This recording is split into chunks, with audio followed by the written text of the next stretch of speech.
My name is Mark Stiles. I work at a company called Lear. We're north of Boston. And today I'm going to tell you about a project I've been working on for about a year, and it's called Sitecore Cognitive Services. So let me start and ask, do any of you hear that? No? Well, that is the sound of change in the digital age. I know you didn't hear anything, but change is coming. And this is the story of how Sitecore is going to change. So the story begins with Microsoft Cognitive Services.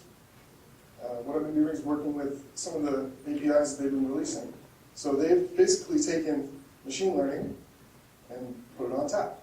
There are 36 APIs they've been releasing in about a year and a half. They're free tier, so if you want to get started today or tomorrow or next week, you can do that. They take in all kinds of information, something like text, images, audio, video. It analyzes it and then it gives it back to you. They're really incredibly powerful tools, and they are out there right now for you to take. So back to the story about change, and everything changes over time, even software. But sometimes the change that takes place is so great that it actually becomes something new. And Sitecore is like this. Because Sitecore right now is a content management system. It stores all kinds of information, it sorts it. Many of us in this room probably even built another adapter to bring in information. But with tools like this available to us now, Sitecore is no longer just a content management system. It's evolving into a content learning system. It's not just storing your content anymore. It understands it. To demonstrate this, I've taken this image and I've uploaded it, had it analyzed. For those of you who don't know what this is, and you should, it's the homepage image on the stock installation of Sitecore. But what it's done is it's shown me that there is a face here in this image. And it shows me where. It tells me information about who it is, so it knows that it's a female, it's 24. And really to think about what that means. It took me a while to kind of get my head around how that actually would leverage into something new. But when you really start to think about that, it can now unlock your media library. And what it allows you to do is to build something even greater on top of that, like a faceted image search. Now this is something that wasn't really possible before. And they tried. But now you can search, you can filter, you can match things to content, and you can do all kinds of new things that you didn't realize. If there's any content editors in the room, are there any content editors in the room? Please send me a few. Okay, you're going to regret not having sat in front. So I have a demo of this faceted image search, but not yet, because there's more. So when you analyze an image, and you know what's in an image, you can take action on that. So for those of you who have user-generated content coming into your site, there's, all of us know the risks of allowing people to upload whatever they want. And being able to filter out all the kind of malicious, violent images automated is really an advanced tool. And they have, and Microsoft has built an entire application around this. So on the obvious end, it will automatically filter out violence, nudity, and among other things. But you can also, in the gray area where it's not quite sure, you can send it to a human review workflow. You can even build up all these specific lists of things that are denied. And this allows you to take on a whole new category of functionality. Another thing that they built, which is new, and I had to have this like yesterday, but is the custom vision service. So you can upload right now and say, here's my image, tell me what's in it. But it's telling you all these things that Microsoft has already programmed. But if you wanted to create your own service and tell it what is in the images, for example, if you had a lot of logos or things like that, and you wanted to say, this is this logo, this is that company, you could create your own custom service to upload and analyze images against. Again, this is a whole new thing. And to show another angle of this, because images are only one part of it, but text is a whole other animal. And if you have text, does nobody know my grown-up action?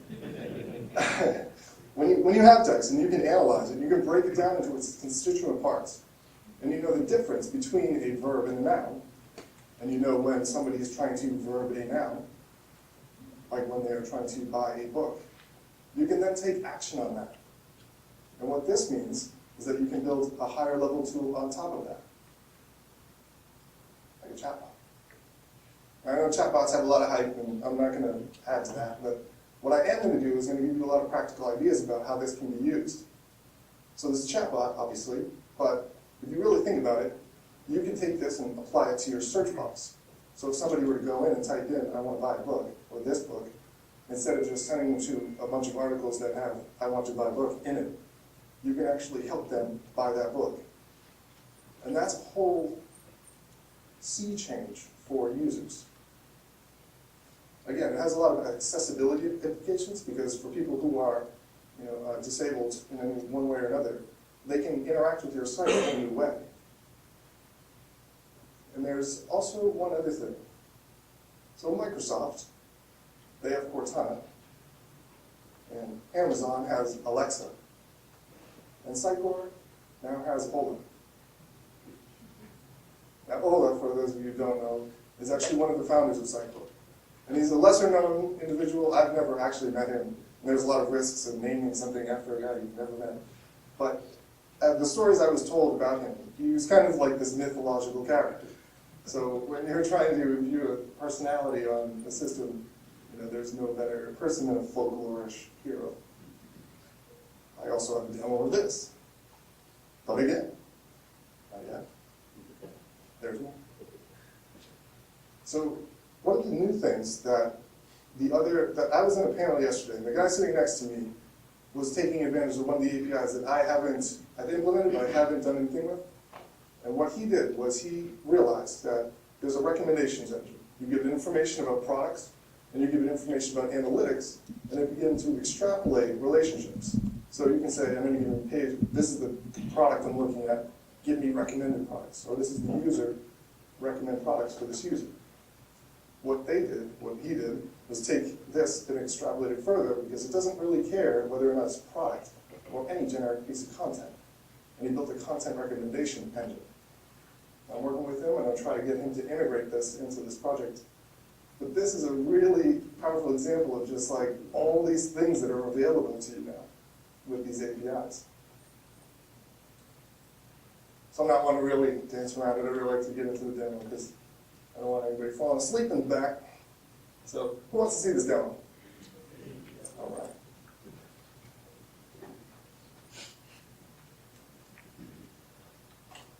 So the first thing I'm going to show you is Media Lab.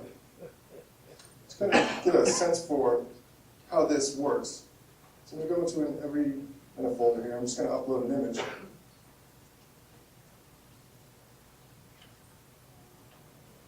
You may know this handsome individual. So it's not going to, it takes a second.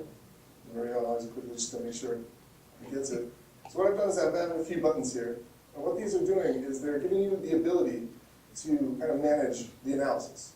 So every image now can be analyzed and have it stored, and you can visualize it. You can see it. So what you're looking at, these 4 tabs are each 4 different APIs that I'm making a request to. And the information that I'm getting back, I'm visualizing here. So what you're seeing under Visual Analysis tab, if I hover, there's 2 faces. This is male, age 55. This is another male, age 38. There's more information here in these hover boxes. So under the description, it's a group posing for the camera. And there are tags. So these tags are what I'm using to make up this search, because the search is really just based on text. There's more tags, but these are different. So you'll see these bars in several of the analysis, and what they indicate is the confidence. So it's 100% confident that this is a person. It's about 50% confidence that this is posing. Now, there's another section called the adult, and what this is kind of with the same align with the content filtering, you can tell whether or not it's racy or adult. And it's kind of helpful when you want to try to filter out certain things, or in some other cases, maybe you want to filter them in. I'm not here to judge. So there's more information about colors too. So I didn't add this into the search yet, but I will, so that we can search on colors. Maybe you're trying to match to a certain page with the right design. And there's just more information here about categorical information. The emotional analysis is a bit different. So it's not going to tell you about the age, but it is going to tell you about what it thinks the person that they're expressing. So here, and I picked this for a reason because it demonstrates kind of like how kind of nuanced it is. You know, showing a little anger and happiness and sadness and surprise all at once, and it really kind of is. So it's interesting that it's able to do this. The facial analysis is a bit different. So it does have a little bit of the same information where it tells you that it's male and the age, but it also gives you more information about the facial hair and the pose of the image. Textual analysis is actually something else. So I'll show you that separately. Textual analysis is that it can read the text out of an image. And this is really powerful. I mean, I like the being able to find faces and other people. But this is something completely different. It knows where the text is in an image, and it knows what the text is. This also makes it very easy to search. I have a few others I want to show just to demonstrate some of the other, it can find multiple faces. Even in this one, it knows it's Dwayne Johnson. There's some kind of connection here, I think, between Wikipedia, where it looks up well-known people, and it can identify them. Same here with the emotion. Obviously, the happy guy, doing well, successful.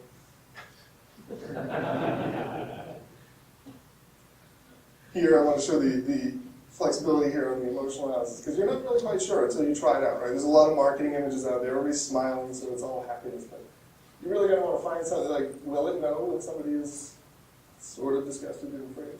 Yes, it will. So there's the analysis. And now I'm going to show you the image search itself. So we're going to jump into Experience Editor. Open up a rich text field. What I've done is I've added a button. So what you're seeing here is the list of images that have all been analyzed. It's paged conveniently. But what you can do here, like I said, all these images are tagged, so what we've done is cumulatively added up all the tags so that you know standing here is 85 different images. There are 6 cat images. There's a lie, there's 5. One near the end is a fox. You can find things such like outdoors, images of outdoors. You can also find site.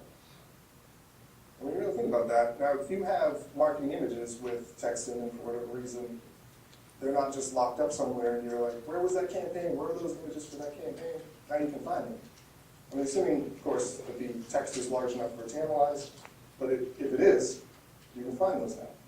And it's pretty quick. But that's not all. What we've done too is added this slide out. The slide out is the facet fields. So you can also facet by image size. You can facet by gender. You can also facet on glasses. People wearing no glasses. People wearing sunglasses.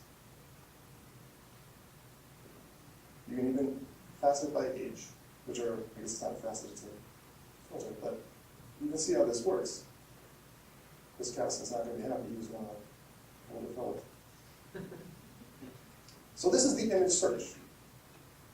And this is a huge leap. For anybody the content editors who are here, you'll probably agree that if anytime you've ever tried to find an image and you had to go in and use a search, you probably were a little disappointed. But now, because we have these incredibly powerful tools at our disposal, life is different. Let me also show you something. Now, this is Ola. So Ola is built on top of the Chat API, which is a Lewis API.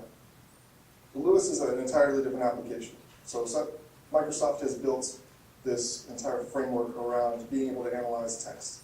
So you can give it, basically you tell it there are a number of things that I want to do. And there are words around that intention that represent that I want to do that. When you're training your algorithm, your application, it starts to relate the words that you're providing it to those actions. So when you want to ask it something, it can respond. So I'm going to pull this out. There's a little bit more here that I want to show you, because this was built really with the intention that it would be used on a mobile device. And the idea, I did actually put a button into the content editor so you can use it in the regular experience, but the idea is that you would take this on the go. Let's say you're on the train or you're stuck in traffic, you can still be productive. You can still publish content. You can still unlock your items. And that's really what being able to have this type of tool available to you provides. And I know chatbots are its own thing, and I don't want to poison the well. All I'm saying is give it a chance, right? Because ultimately, and for the world, most of us here are developers, so you're used to command line. You all know how that works. This is different. I don't necessarily have to ask it in an exact way. I can say, what version are you? It knows. And it also knows. Because the language is flexible. It's a conversation now. We're not just typing in commands. We're actually kind of having a dialogue. And the dialogue that I've kind of built a little bit more around this to try to create conversation. So every time you actually make a request to it, you're entering a conversation. And when you try to enter a conversation, and this is very linear, it's just responding with one simple thing. But if I were to do something more complicated,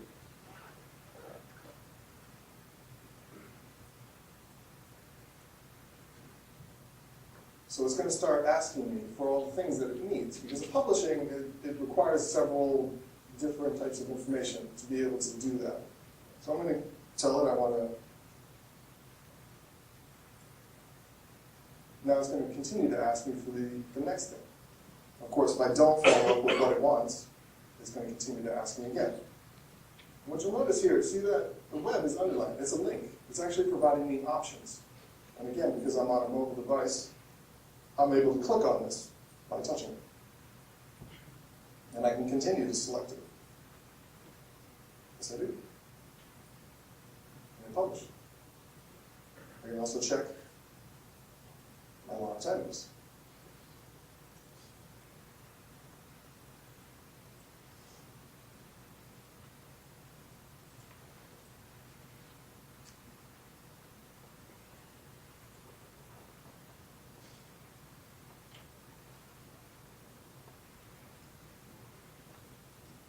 Take that for me.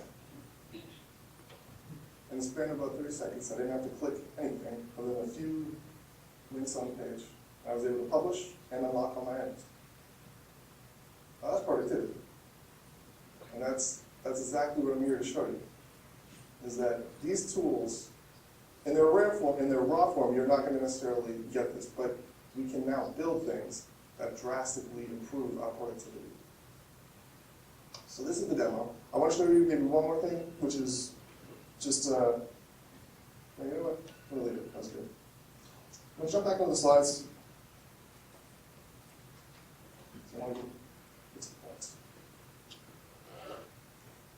So what did you see? So you saw a demo with image search. You saw a demo with a chatbot. So what didn't you see? What you didn't see is that this isn't just some hacked together software I pulled together in the summer. It's actually a framework that I've been working on for about 10 months. And what I really want to do is try to make sure that all of you know that this is here and that you can go and get this now on GitHub. You can download it. It's open source, MIT license. And I really want to encourage you to build on top of it. I've only built 2 applications, but there's so many more. And I want to encourage you to be involved in this. So of course, if you want to get involved and you want to know how to get started, you can find my blog. And there's 2 articles. The newest one is the most relevant. I'm also on Twitter. I'm on Slack. If you get stuck, please contact me. I'm very interested in getting this off the ground. And I want this to be a community effort. But so if you are interested, and you want to know what it is, this framework that I've built, what I've done is I've followed the Helix model. And on the foundation layer, there are two projects. The first one is the MS SDK. And what this has a client that manages all the postbacks between the services and your library. And there are a repository, one for each API that stubs out every one of the methods. Now there are 36 APIs. I've only got about 21 of them, but it's a good start.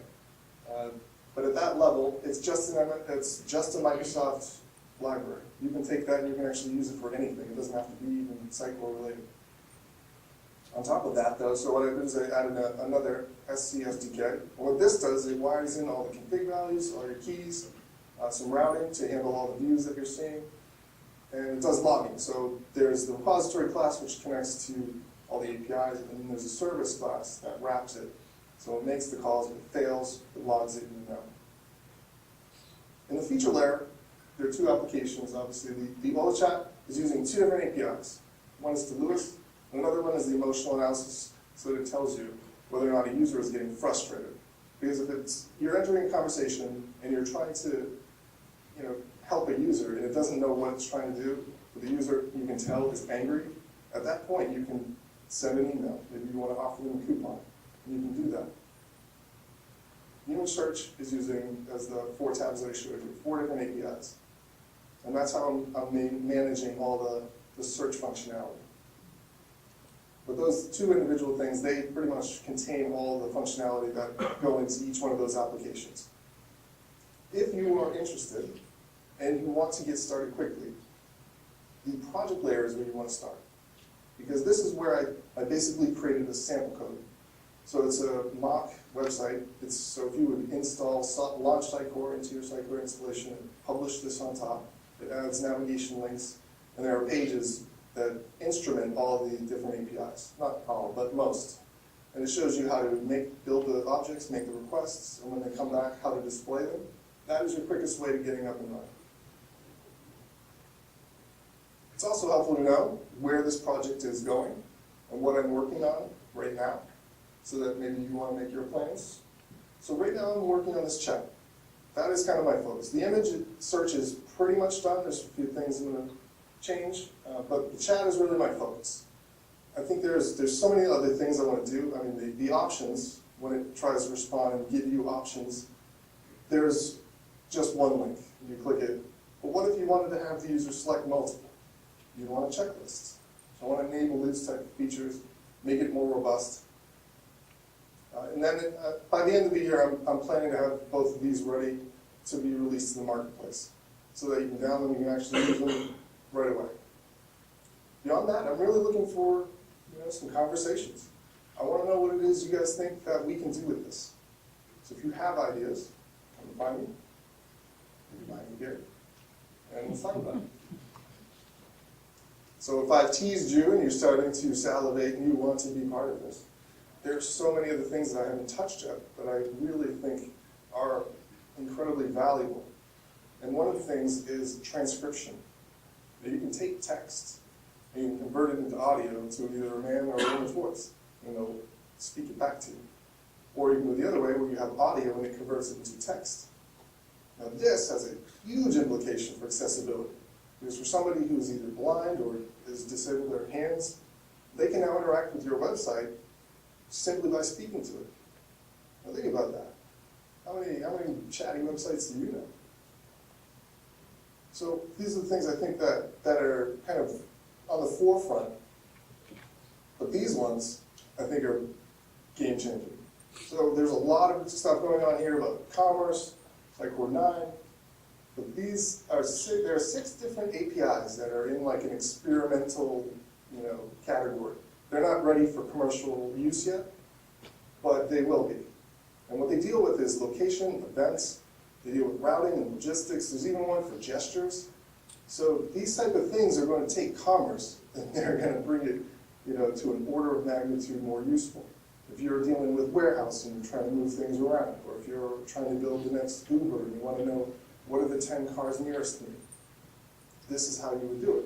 These are incredibly difficult mathematical problems that you can do in a single API call now. So this, I'm going to leave you with. Some of you may know what this is, some of you may not. But this is some artwork that I had commissioned to promote this project, to get interest. And I only made 100 of them. There may be a few people in the room who have them. None of you probably understand what this image means. So I'm going to give a little background so you know. To be able to get up here and tell a story about growth and change, you really have to be able to tell a story about time. And this is a character from a show called Quantum Leap. And the show, this is not the main character, but the main character jumps back and forth through time trying to solve problems. And he has his sidekick. And his sidekick has a handheld device, which he looks up information in his supercomputer named Ziggy. Now, it sounds like my life today. But this is years before there was iPhones and Google. So it tells you a lot about what people thought about their relationship to technology. And it really tells you more about how they hoped their relationship with technology would be. So the reason I picked this, and the point of this little spiel, is that what I want to do is encourage you to take these tools, these incredibly powerful tools, and go out there and build things that people hope to use. Because that is how you own the experience.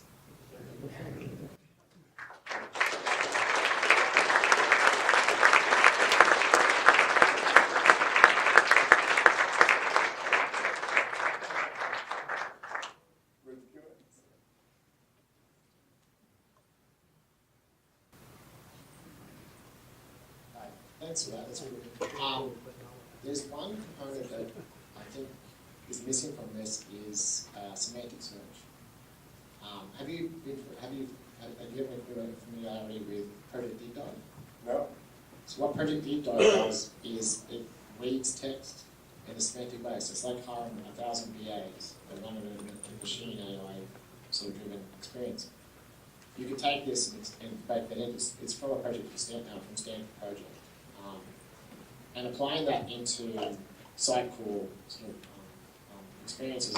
So essentially, you have a researcher who has to go and research 1,000+ articles, news articles, looking for very semantic, specific criteria. Something like, I want to find all married couples that have been mentioned in an article.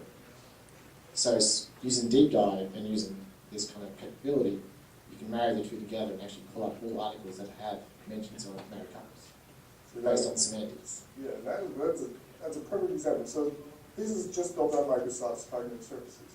But there are all these other tools that are out there that we can take advantage of. Things like RapidMiner, Google's TensorFlow, there's IBM's Watson. There's so many different APIs. I can only really talk about a few, but yeah, thank you for bringing it up. Come on, don't be shy. So I understand there's also another service model built on Cognitive, which is a physical as there is very similar thing, which is JavaScript-based visual programming API for speech recognition. And Transcription needs to be as well, so there's quite funky things around gathering context of conversations and interactions. Just what you probably everyone be aware of that, so it's very cool. Built up with is stuff is pretty much that one, so it's very interesting to watch. Stick around, I want to talk to you about it. Are you all just so stunned you don't have any questions? Come on.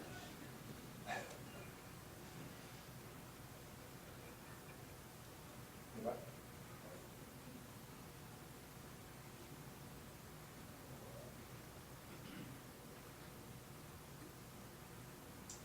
How does this work with the newly announced Cortex? Or is this instead of Cortex or works with Cortex? No, it doesn't, but so Cortex is its own service on the server that manages or does analysis on the XDB data. So So that's kind of baked into Sitecore. That's its own thing that Sitecore is owning and managing. These are something that Microsoft is owning. So the